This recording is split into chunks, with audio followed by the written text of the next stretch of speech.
Good afternoon, I'm Malcolm Jordan and this is your midday news fix for Tuesday, the 21st of January.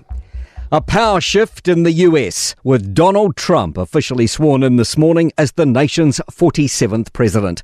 He claims the US is entering its golden age. America will reclaim its rightful place as the greatest, most powerful, most respected nation on earth, inspiring the awe and admiration of the entire world. Trump has outlined his priorities, including ramping up oil drilling, overhauling trade and cracking down on migrants. He says he wants to take back Panama and rename the Gulf of Mexico Gulf of America. Senate Majority Leader John Thune has compared his approach to Ronald Reagan's. One of the things that resonated throughout your campaign was the unshakable belief in our country and in her citizens.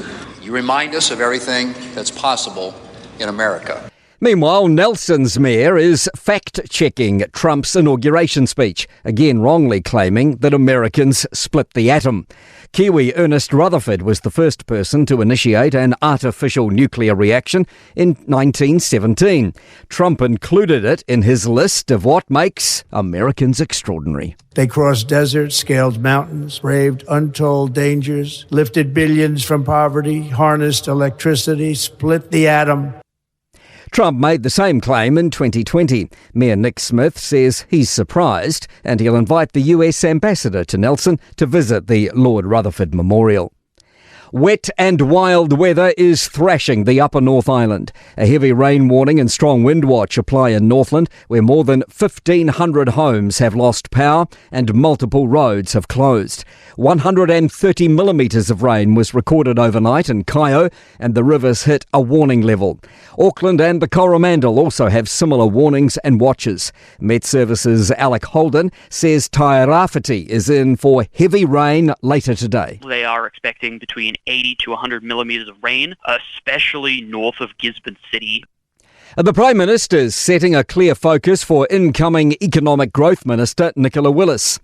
Chris Luxon says the government's got an idea of how they want to drive economic growth. There's 5 things that we've got to do in our economic growth plan. Obviously, world-class education. We've got to get quality infrastructure in place, have much more science, technology and innovation, get rid of red tape, stronger international connections. An insolvency expert says liquidations aren't as high as in 2008's global financial crisis. We had 2,500 liquidations last year and company receiverships were at a 13-year high. BWA Insolvency says Inland Revenue seems to expect companies to pay taxes or die, which it deems appropriate. To sport. 2 second-half goals have earned Chelsea a 3-1 win over Wolves and a move back into the English Premier League's top 4.